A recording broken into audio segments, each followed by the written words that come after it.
وہ بیان کیا تھا۔ اور اگر لفظی اور اصطلاحی معنی سمجھ آ جائے تو پھر وہ جو حکم ہوتا ہے، وہ جو عبادت ہوتی ہے، اس کا صحیح تصور انسان کے ذہن میں آ جاتا ہے۔ تو ظاہر بات ہے جب کسی کو کوئی بات سمجھ آئے گی تبھی وہ اس پر ٹھیک طریقے سے عمل پیرا ہو سکے گا۔ تو آج ہم باقاعدہ اپنے سبق کا آغاز کرتے ہیں، اور پہلی حدیث وہ یہ ہے، فرمایا رسول اللہ صلی اللہ علیہ وسلم نے عن ابی ہریرہ رضی اللہ عنہ قال قال رسول اللہ صلی اللہ علیہ وسلم لا تقدموا رمضان بصوم یومین بصوم یوم او یومین الا رجل کان یصوم صوما فلیصمہ، متفق علیہ۔ حضرت ابو ہریرہ رضی اللہ تعالیٰ سے روایت ہو، فرماتے ہیں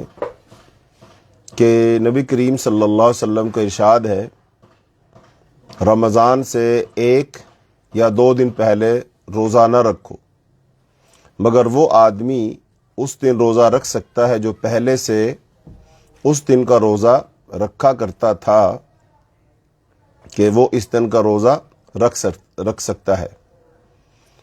تو اس حدیث میں بنیادی طور پر یہ مسئلہ بیان کیا گیا ہے کہ رمضان سے پہلے احتیاط کے طور پر روزہ نہیں رکھنا چاہیے،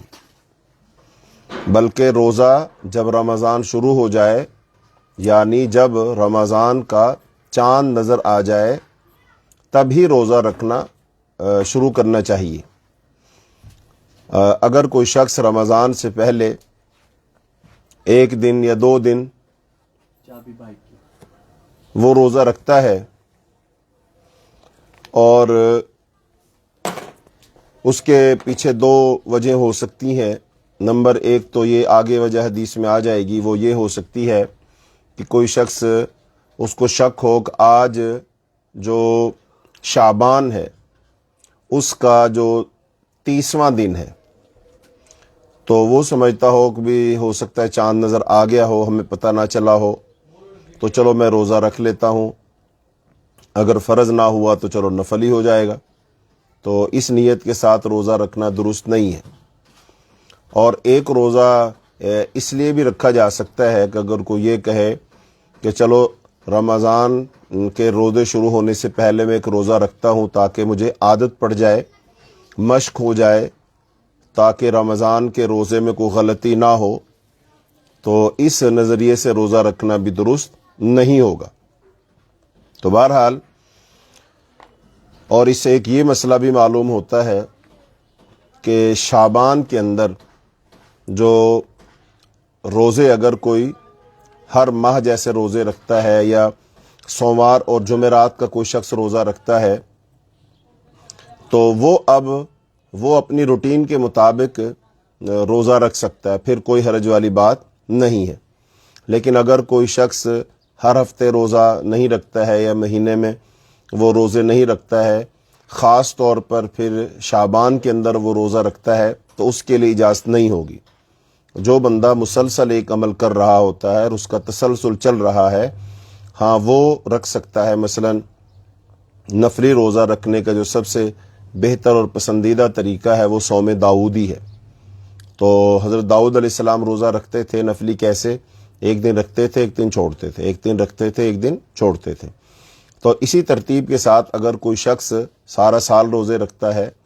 تو پھر شعبان جب آ جائے گا اس میں بھی اس کا یہی طریقہ چل رہا ہوگا، تو وہ بندہ پھر اپنے روزے رکھ سکتا ہے، اس میں کوئی حرج والی بات نہیں ہے۔ لیکن اگر کوئی شخص نفلی روزے نہیں رکھتا ہے، وہ صرف شعبان میں اور شعبان کے بھی آخر میں آ کر رمضان سے چند دن پہلے روزے رکھنا شروع کرتا ہے، تو یہ اس کے لیے درست نہیں ہے۔ ویسے تو آپ صلی اللہ علیہ وسلم سے شعبان میں روزے رکھنا ثابت ہے کہ آپ نے نفلی روزے رکھے ہیں۔ آپ کے بارے میں امہات المومنین اور صحابہ کرام بیان فرماتے ہیں کہ شعبان وہ مہینہ ہے جس میں آپ صلی اللہ علیہ وسلم نے مکمل ماہ کے روزے بھی رکھے ہیں۔ امہات المومنین فرماتی ہیں کہ آپ شعبان کے روزے رکھنا شروع کرتے اور ہم یہ خیال کرتے تھے کہ اب آپ روزہ چھوڑیں گے ہی نہیں، یعنی سارے رکھ لیں گے، اور کبھی کبھی آپ روزہ جو ہے نہیں رکھتے تھے تو ہم سمجھتے تھے کہ شعبان میں روزہ رکھیں گے ہی نہیں۔ تو یہ آپ صلی اللہ علیہ وسلم کی عادت مبارکہ تھی۔ تو شعبان میں روزے رکھے جا سکتے ہیں، کوئی بھی رکھ سکتا ہے۔ ایک یہ سارے شعبان میں کوئی روزے رکھے تو ٹھیک ہے، کوئی حرج والی بات نہیں ہے، لیکن ایک یہ ہے کہ وہ سارے شعبان میں تو روزے نہ رکھے، لیکن وہ خاص طور پر رمضان شروع ہونے سے پہلے 2-4 روزے رکھے، تو یہ بہتر جو ہے درست نہیں ہوگا، وہ اس حدیث کی مخالفت گویا کہ ہو جائے گی۔ تو آپ نے فرمایا لا تقدموا رمضان بصوم یوم ولا یومین الا رجل کان یصوم صوما فلیصمہ، یعنی رمضان سے 1 یا 2 دن پہلے روزہ نہ رکھو، مگر وہ آدمی اس دن روزہ رکھ سکتا ہے جو پہلے سے اس دن کا روزہ رکھا کرتا ہو، کہ وہ اس دن کا روزہ رکھ سکتا ہے۔ دوسری آگے روایت ہے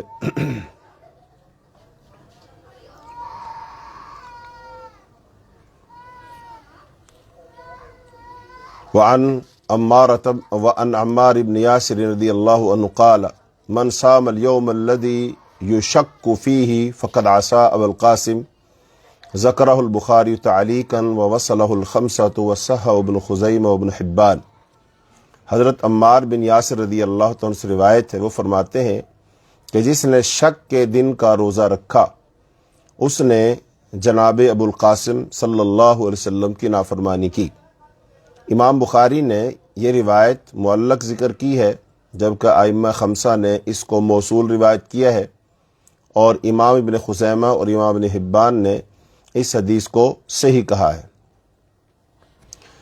ہاں جی، اس حدیث میں یہ مسئلہ بیان کیا گیا ہے کہ جو شعبان کا آخری دن ہوتا ہے، یعنی شعبان کی 30 تاریخ، تو اس کے بارے میں شک ہو سکتا ہے کہ یہ شعبان کا 30واں دن ہے یا رمضان کا پہلا دن ہے، اور اس کی بنیاد ہوگی چاند کا نظر نہ آنا۔ یعنی اگر موسم ابر آلود ہے، آسمان پر بادل بنے ہوئے ہیں، یا پھر فضا کے اندر گرد ہے، دھواں ہے، پولوشن ہے، یا پھر پہاڑی علاقہ ہے، اونچے اونچے بلند پہاڑ ہیں، تو پھر چاند نظر نہیں آ رہا، تو اب اس دن کا 30 تاریخ جو شعبان کی ہے، آیا اس کا روزہ رکھیں یا نہ رکھیں؟ اب اس بارے میں جب عقلی طور پر ہم سوچیں گے تو 2 نظریات بن جاتے ہیں۔ ایک نظریہ تو یہ ہوگا کہ ہم روزہ نہ رکھیں چونکہ چاند نظر نہیں آیا۔ دوسرا نظریہ یہ ہوگا کہ ہم روزہ رکھ لیں، ہو سکتا ہے چاند نکل آیا ہو لیکن بادلوں کی وجہ سے نظر نہ آ رہا ہو، اونچے اونچے پہاڑوں کی وجہ سے نظر نہ آ رہا ہو، مطلع صاف نہیں ہے، ابر آلود ہے، گرد ہے، دھواں ہے، اس کی وجہ سے نظر نہ آ رہا ہو، تو لہذا چاند تو نکل آیا ہوگا، تو لہذا ہم روزہ رکھ لیں۔ تو دوسرا نظریہ یہ ہوگا۔ اب ان دونوں نظریوں میں سے صحیح کون سا ہے، صحیح والا کون سا ہے؟ تو اس بات کو نوٹ کر لیں، صحیح والا نظریہ یہی ہے کہ روزہ نہ رکھا جائے، چونکہ رسول اللہ صلی اللہ علیہ وسلم نے حکم یہی فرمایا ہے کہ چاند دیکھ کر روزہ رکھو، صوموا لرؤیتہ وافطروا لرؤیتہ، چاند دیکھ کر روزہ رکھو اور چاند دیکھ کر روزہ چھوڑو۔ تو اس کا مطلب یہ ہوا کہ چونکہ چاند نظر نہیں آیا، یقین نہیں ہوا، تو پھر ہم کیسے صرف تخمینہ، ظن اور گمان کر کے رکھ سکتے ہیں روزہ؟ ہم نہیں رکھ سکتے۔ تو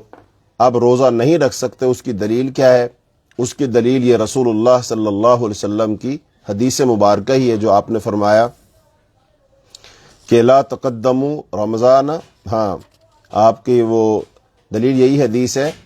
کہ جو رسول اللہ صلی اللہ علیہ وسلم نے شاہ فرمایا کہ شک والے دن کا روزہ نہ رکھو۔ جس نے شک والے دن کا روزہ رکھا تو اس نے گویا کہ رسول اللہ صلی اللہ علیہ وسلم کی نافرمانی کی۔ اب یہاں پر ایک آج کے لحاظ سے جدید مسئلہ ہے، وہ یہی ہے کہ چونکہ آج تو ہمارے پاس دوربین ہے، ہمارے پاس سیٹلائٹ ہے، ہمارے پاس جو محکمہ ہوتا ہے فلکیات کا، چاند دیکھنے والا، تو وہ پھر ہمیں وہ لوگ بتا دیتے ہیں اس کے لحاظ سے کہ ہاں جی چاند بھلے نظر نہیں آیا ہے لیکن چاند کی مدت عمر پوری ہو چکی ہے، بس چاند نکلنے والا ہے۔ جیسے بہت ساری اور چیزوں کے بارے میں سائنسدان مشینوں کے لحاظ سے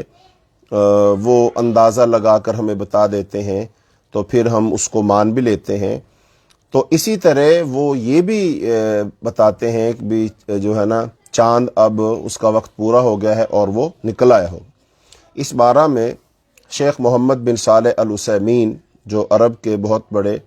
عالم گزرے ہیں اور عرب کے مفتیوں میں سے تھے، لہذا انہوں نے کچھ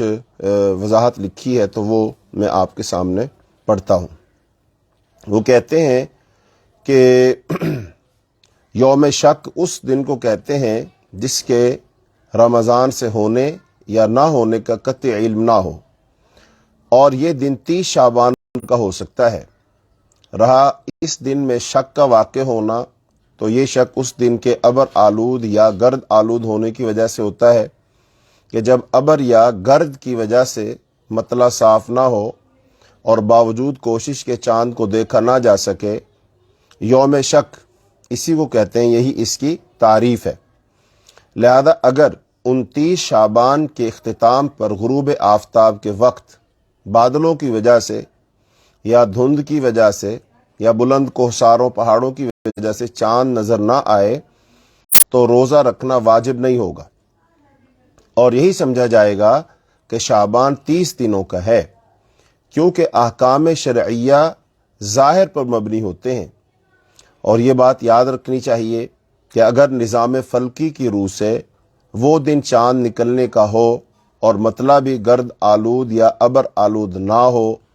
لیکن صحیح نظر آنے والے لوگوں کو مطلع بغور دیکھنے کے باوجود بھی چاند نظر نہ آئے، تو اس دن کو یوم شک کہیں گے کہ علم فلکیات کی روح سے تو چاند نکلا ہوا ہے لیکن ہمیں نظر نہیں آ رہا، بلکہ یہ قطعی بات ہوگی کہ چاند نہیں نکلا، کیونکہ احکام شرعیہ کا مدار ظاہر پر ہے، نہ کہ حسابی، فلکی اور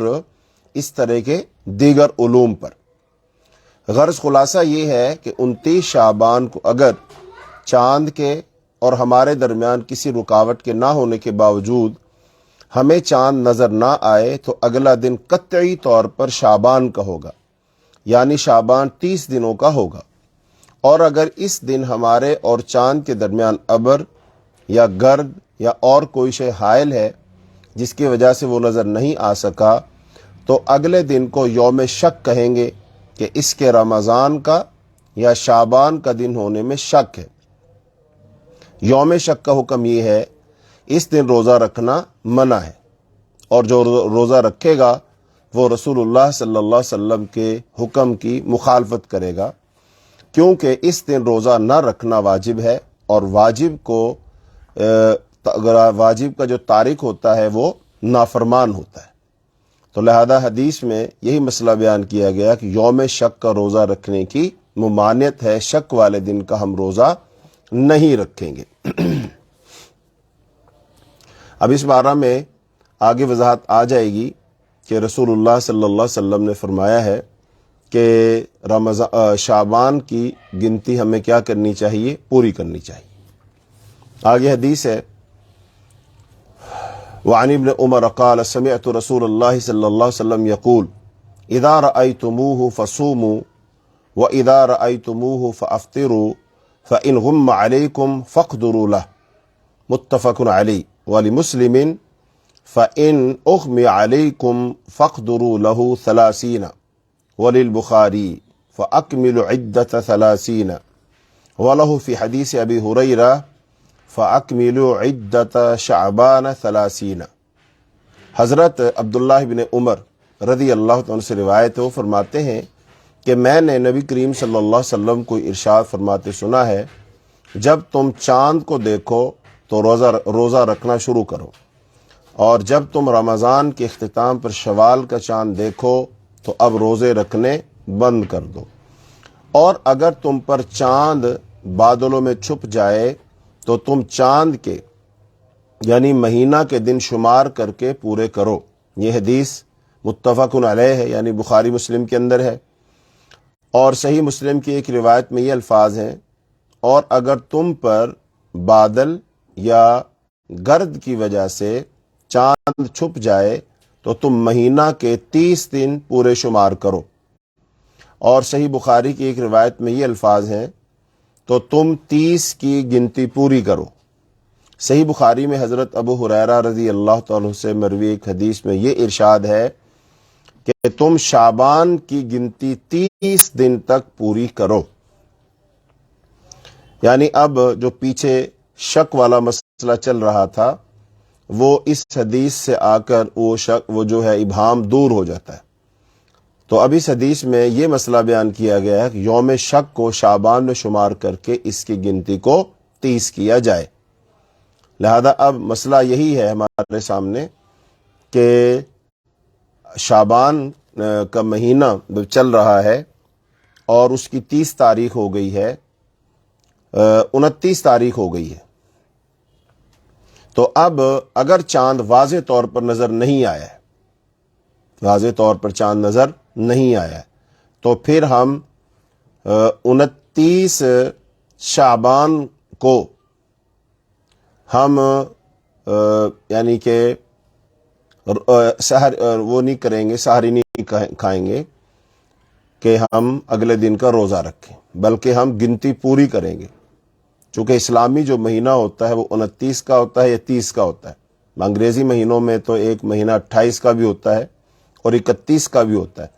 لیکن جو اسلامی مہینہ ہوتا ہے وہ 29 کا ہو سکتا ہے یا 30 کا ہو سکتا ہے، نہ وہ 28 کا ہو سکتا ہے نہ وہ 31 کا ہو سکتا ہے۔ تو لہذا اب شعبان کے ہم دن پورے کر لیں گے، اور وہ کتنے؟ 30 دن پورے کریں گے۔ تو اس کے 30 دن پورے کر لیں گے اور اس کے بعد اگلے دن ہم روزہ رکھ لیں گے، پھر بھلے چاند نظر آئے یا چاند نظر نہ آئے۔ یعنی جب شعبان کے 30 دن پورے ہو گئے تو پھر ہم کیا کریں گے؟ اگلے دن روزہ رکھیں گے۔ چونکہ اب شعبان کے جب 30 دن پورے ہو گئے تو اس کا نتیجہ یہی نکلے گا لازماً کہ اگلا مہینہ شروع ہو چکا ہے۔ اگلا مہینہ کون سا ہے؟ اگلا مہینہ ہے رمضان کا، تو لہذا رمضان کا مہینہ شروع ہو چکا ہے۔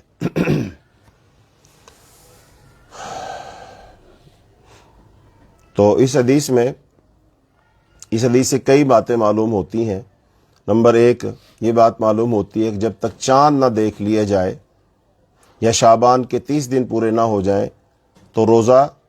رکھنا نہیں چاہیے، روزہ رکھنا واجب نہیں ہے۔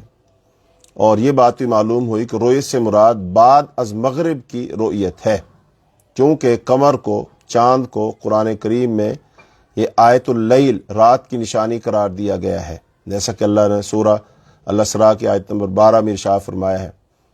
تو تب پھر مراد رات میں چاند کو دیکھنا ہے کہ غروب آفتاب کے بعد ممکن ہے، لہذا دن میں نظر آنے والے چاند کا اعتبار نہیں ہوگا، اور اعتبار اس چاند اور اس کی رؤیت کا ہوگا جو غروب آفتاب کے بعد ہوگا۔ اور یہ بات بھی معلوم ہوئی کہ رؤیت کا ثابت ہونا رمضان کے لیے شرط ہے، چاند کا نظر آنا رمضان کے لیے شرط ہے، لہذا شک ہونے پر روزہ اور رمضان ثابت نہیں ہوگا، اور جس نے شک کے ہوتے ہوئے روزہ رکھا وہ جناب رسول اللہ صلی اللہ علیہ وسلم کا نافرمان ہوگا۔ اور یہ بھی معلوم ہوا کہ اگر چاند دوسرے نہ دیکھ پائیں تو دیکھنے والے کے حق میں اس کا حکم ثابت ہو جائے گا۔ تو اور یہ بات بھی معلوم ہو گئی کہ پھر رؤیت سے ہر ایک کی رؤیت مراد نہیں ہے، بس مسلمانوں میں سے کوئی شخص اگر وہ دیکھ لیتا ہے تو بس اس کی شہادت کی بنیاد پر پھر سارے لوگ ہی روزہ رکھ لیں گے۔ ہر ایک آدمی کے لیے روزہ وہ چاند دیکھنا ضروری نہیں ہے، وگرنہ تو پھر جو ہے بہت سارے لوگ نابینے ہوتے ہیں تو پھر وہ کیا کریں گے۔ تو لہذا اب ہر ایک کے لیے تو ضروری نہیں ہے، لیکن بہرحال کسی ایک آدمی کا دیکھنا لازمی ہے، ضروری ہے۔ باقی چاند جو ہے ہمارے ہاں اب چونکہ ہم نے خبروں پر اعتماد کرنا شروع کر دیا ہے اور چاند ہم نہیں دیکھتے ہیں، تو وگرنہ چاند کو دیکھنا چاہیے۔ جیسے جب یہ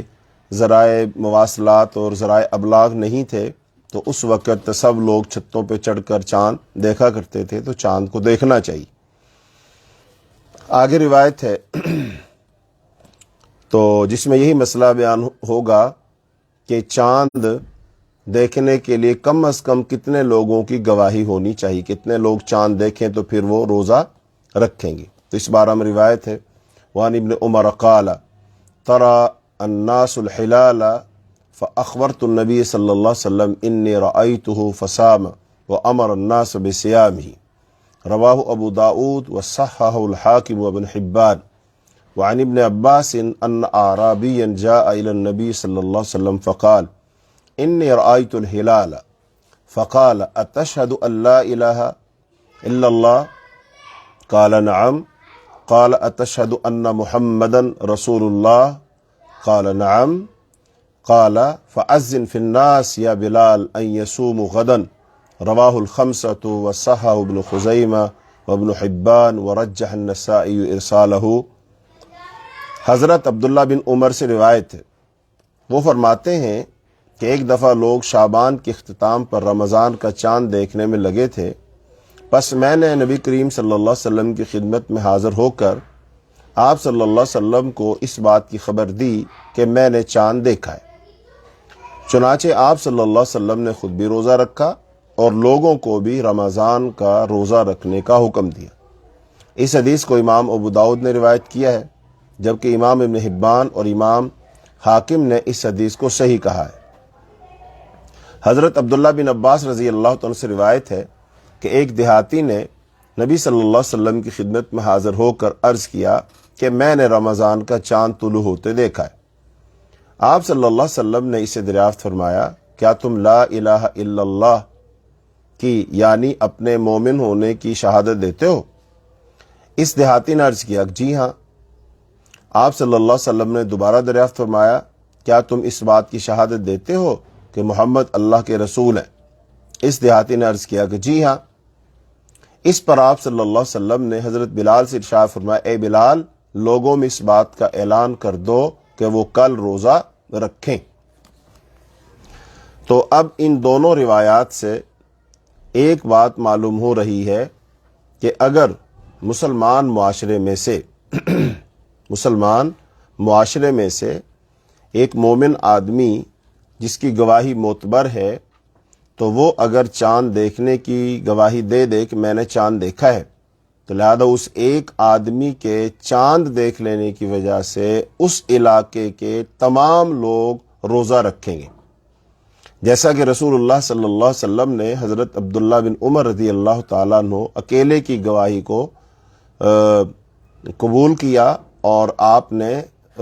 روزہ رکھا اور روزہ رکھنے کا حکم بھی دے دیا۔ تو لہٰذا ان دونوں روایات میں بنیادی طور پر اسی مسئلہ کو بیان کیا گیا ہے کہ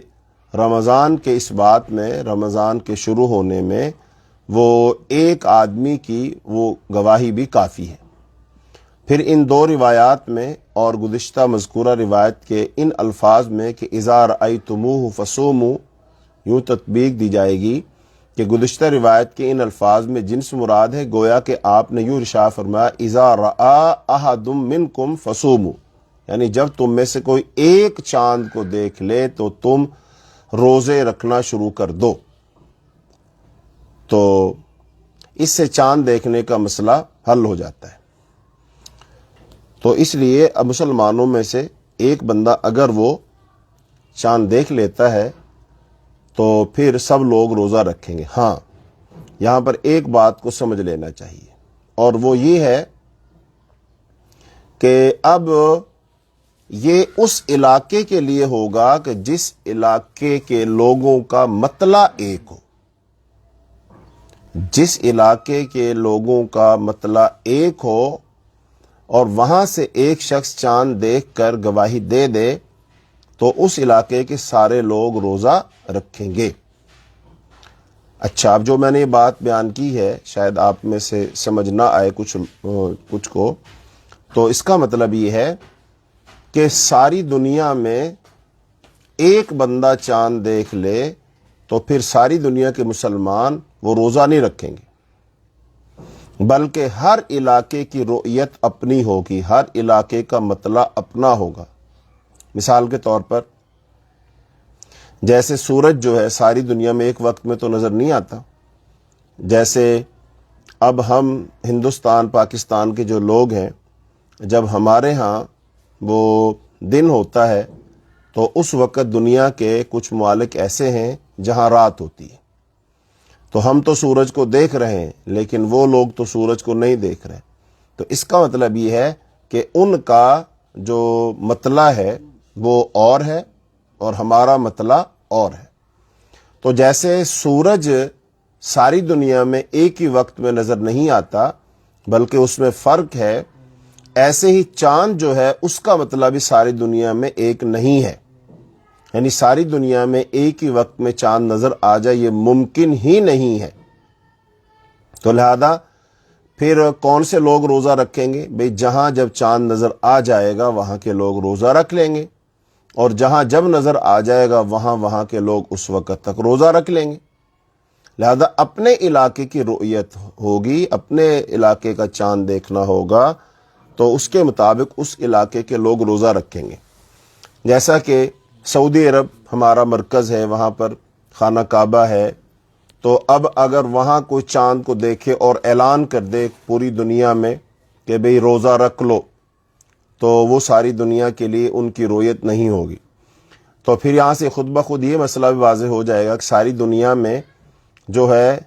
ایک وقت میں عید بھی نہیں ہو سکتی۔ کچھ علاقے ایسے لازماً ہوں گے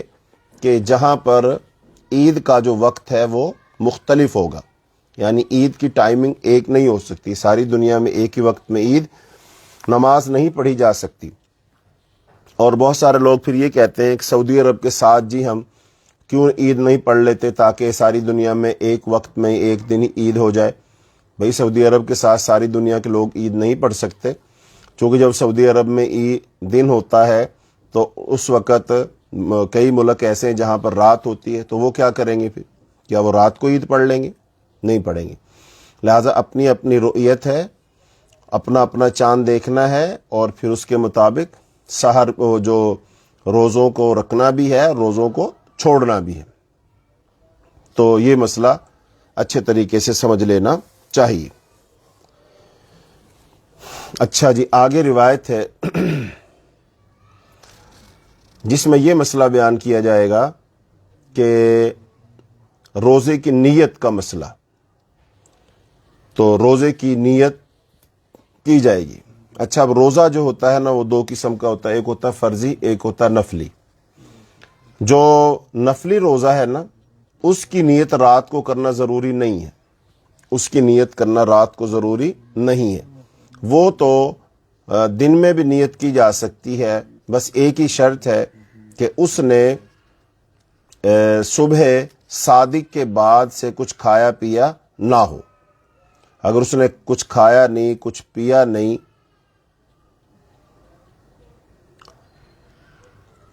اس نے کچھ کھایا نہیں ہے، کچھ پیا نہیں ہے، تو نفلی روزے کی نیت اگر وہ دن میں 10 بجے بھی کر لے، 11 بجے بھی کر لے تو کوئی مسئلہ نہیں ہے۔ لیکن جو فرض روزہ ہوتا ہے، فرض روزے کی نیت رات کو کرنا ضروری ہے۔ اگر فرض روزے کی نیت رات کو نہیں کی جائے گی تو پھر اس کا روزہ نہیں ہوگا۔ لہذا اس کی نیت صبح صادق جو ہے اس سے پہلے ہر صورت ہونی چاہیے۔ اب اس بارہ میں روایت آئیں گی آگے تو ان کو ہم پڑھتے۔ پہلی روایت یہ ہے،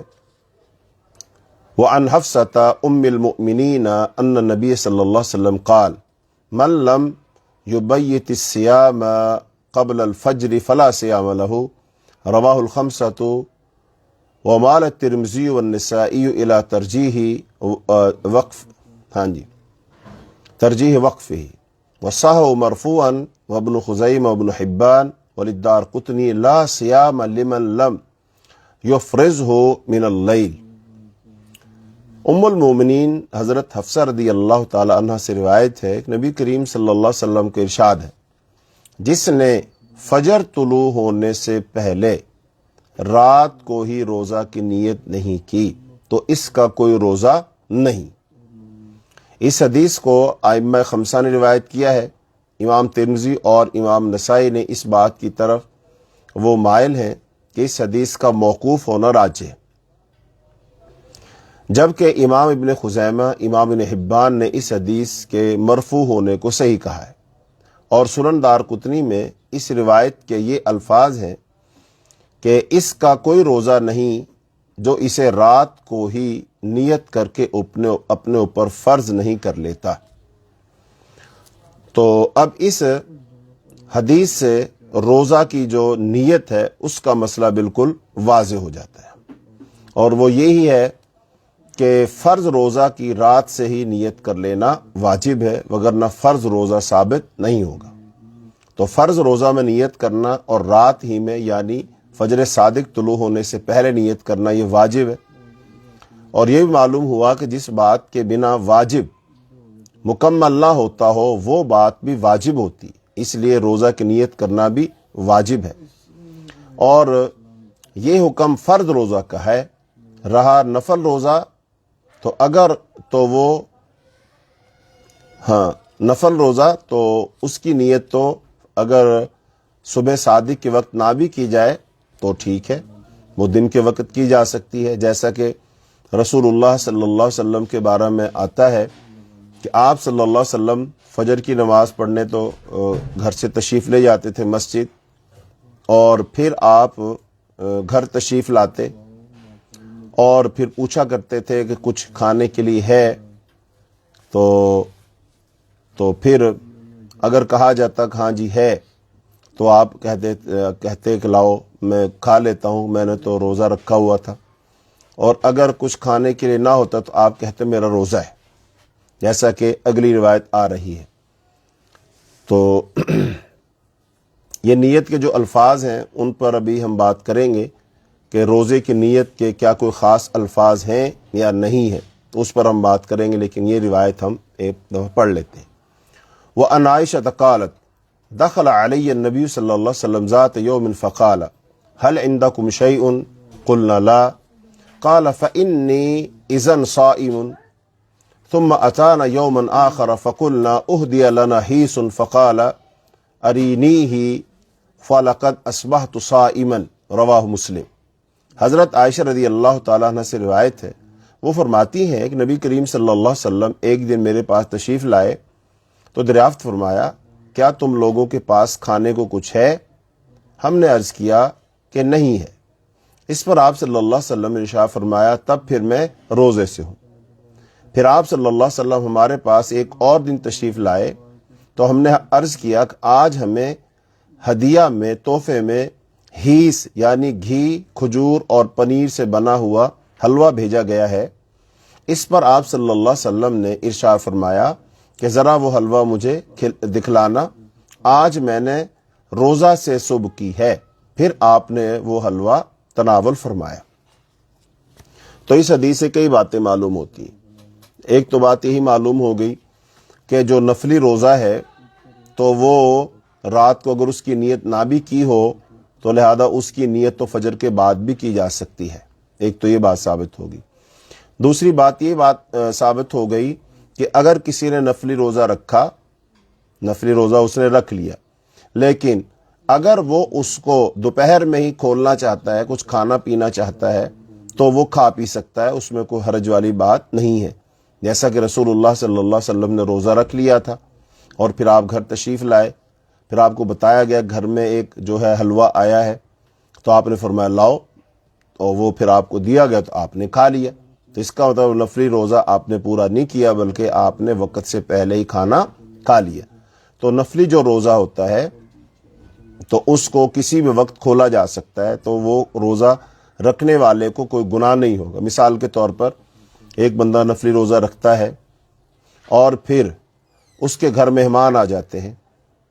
تو اب وہ مہمان کو کھانا وغیرہ کھلاتا ہے، تو مہمان اس سے کہتے ہیں بھئی آپ بھی کھاؤ۔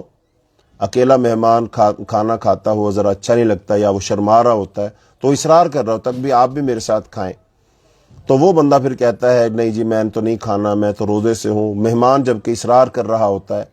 اچھا، اب اگر وہ ویسے اپنا روزہ مکمل کرنا چاہتا ہے تو وہ کر لے،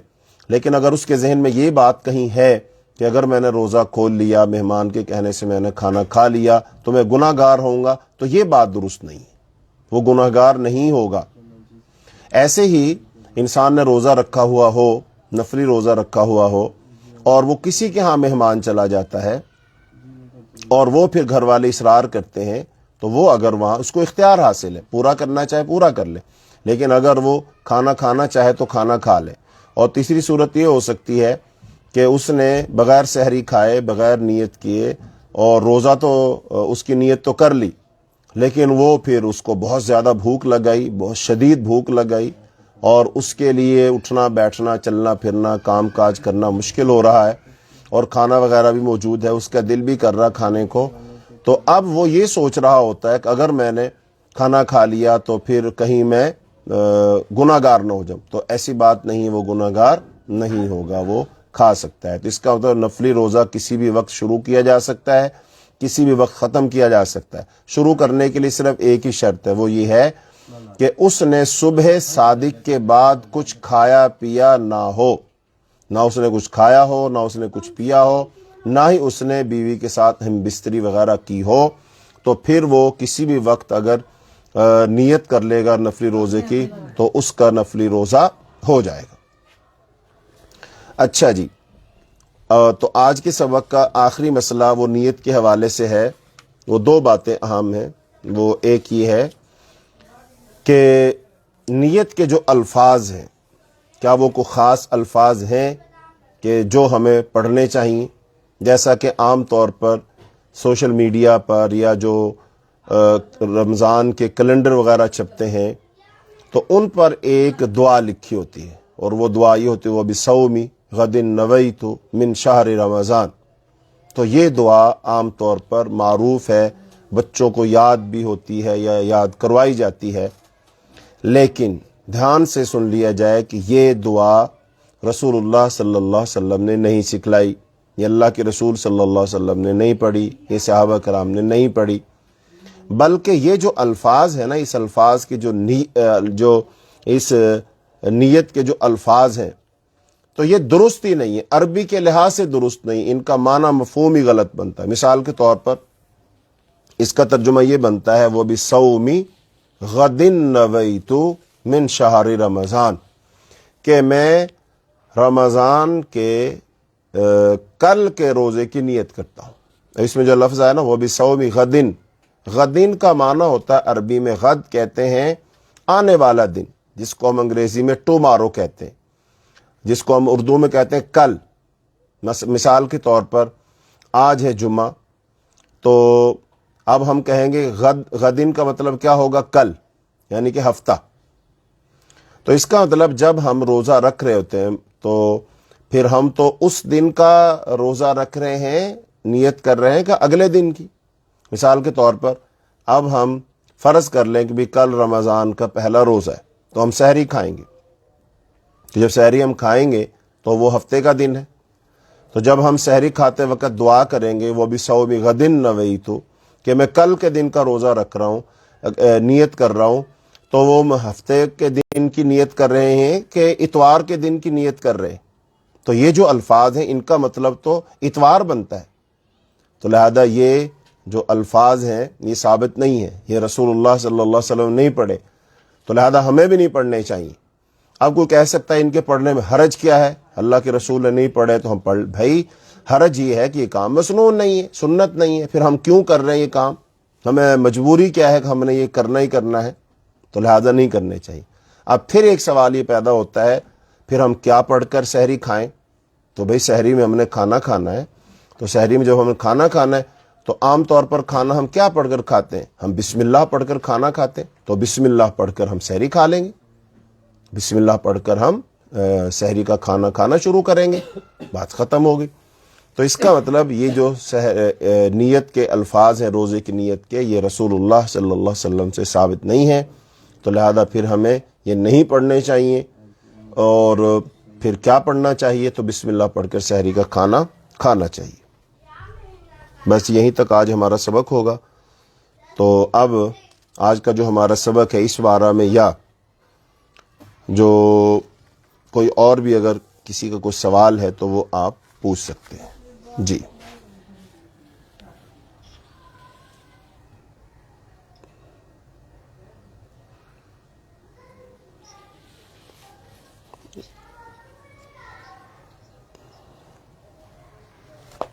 نفل روزے قضا کرنا ضروری ہے؟ سوال نہیں، سوال غیر واضح ہے، لیکن شاید وہ یہ پوچھنا چاہ رہی ہوں اگر کسی نے نفلی روزہ رکھا تھا اور اس نے وہ افطار کر دیا تو کیا اس کی قضا دینا ضروری ہے؟ اگر یہ بات ہے تو اس کا جواب تو یہی ہے کہ اس کی قضا دینا ضروری نہیں ہے، تو وہ تو پہلی دفعہ میں ہی فرض نہیں ہے، تو پھر اس کی قضا کیا ہوگی؟ جی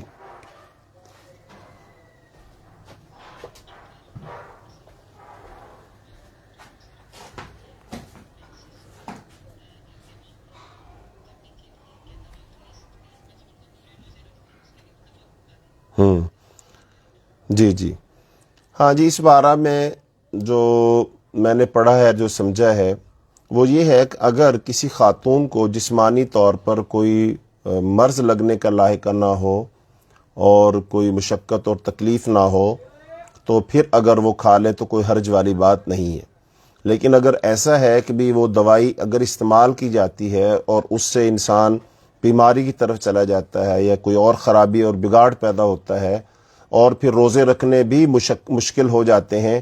تو پھر اس کو نہیں کھانا چاہیے۔ تو جو اللہ نے ایک فطری نظام بنایا ہوا ہے اس کے مطابق ہی خواتین روزے رکھ لیں، اگر اس دوران میں ان کو وہ مخصوص ایام آ جاتے ہیں تو روزے چھوڑ دیں، چونکہ اللہ تعالیٰ نے رخصت عطا فرمائی ہوئی ہے۔ تو اگر کوئی مسئلہ نہیں بنتا ہے تو پھر کوئی رکھ لے۔ ایسے ہی خواتین پوچھتی ہیں کہ وہ حج کرنے یا عمرہ کرنے جاتی ہیں تو وہاں پر بھی پھر یہ مسئلہ پیش نہ آئے تو اس لیے وہ ادویات استعمال کر لیتی ہیں۔ تو ایسی سب تمام کیفیات کے لیے یہی ہے کہ اگر تو اس خاتون کو جسمانی طور پر کوئی عارضہ، کوئی بیماری لاحق نہیں ہوتی ہے، کوئی خرابی اور بگاڑ نہیں آتا ہے، اور جب وہ اس کے وہ دن اوپر چلے جاتے ہیں اور اس نے چونکہ دوا کھائی ہوئی ہے تو اس کے جسم میں کوئی بے چینی یا اس طرح کی وہ جو کیفیت پیدا نہیں ہوتی ہے تو پھر کوئی اور حرج نہیں ہے۔ وگرنہ جیسے حدیث میں آتا ہے کہ آدمی کو پیشاب پخانہ آ رہا ہو تو اس کو روک کر اگر کوئی نماز پڑھنا شروع کر دے تو وہ درست نہیں ہے، پہلے اس کو قضائے حاجت سے فارغ ہونا ہے، چھوٹے بڑے پیشاب سے فارغ ہونا ہے، پھر وہ نماز پڑھے گا۔ لیکن اگر کوئی کہے جماعت کا ٹائم ہے تو چلو میں اپنے آپ پر تھوڑا کنٹرول کر کے پڑھ لیتا ہوں، ایک تو ہوتا ہے نارمل ہے، کوئی مسئلہ نہیں ہے، لیکن ایک ہے کہ بھی وہ پریشر کے ساتھ آ رہا ہو، شدت کے ساتھ آ رہا ہو اور پھر اس کے باوجود انسان نماز میں کھڑا ہو جائے تو پھر اس کی وہ نماز نہیں ہوتی ہے۔ تو بالکل یہی کیفیت یہاں بھی پیدا ہو جائے گی کہ جو وہ خون آنا ہے، حیض آنا ہے، اس کی وجہ سے طبیعت میں بے چینی ہے اور چڑچڑاپن ہے اور یہ کیفیت پیدا ہو رہی ہے، لیکن چونکہ دوا کھائی ہوئی ہے تو پھر وہ خاتون نماز بھی پڑھ رہی ہے، روزے بھی رکھ رہی ہے، تو اب یہ جو عبادت ہوگی نا اس میں کوئی سکون نہیں ہوگا، چین نہیں ہوگا۔ تو اب اگر اس طرح کی کیفیت بنتی ہے تو پھر نہیں کرنا چاہیے، چونکہ ایسی بے چینی کے ساتھ جو عبادت ہے اس کے اندر وہ خشوع خضوع نہیں رہتا، اللہ کی طرف دھیان، توجہ، اللہ کی طرف رغبت نہیں رہتی ہے، تو انسان تو پھر اپنے آپ سے تنگ ہونا شروع ہو جاتا ہے۔ تو اگر ایسی کیفیت بنتی ہے بے چینی والی پھر وہ نہیں کھانی چاہیے، اور اگر نہیں بنتی ہے، انسان مطمئن ہے، ٹھیک ہے، کوئی مسئلہ نہیں، پھر استعمال کر لینے میں انشاءاللہ کوئی حرج نہیں ہے۔ جی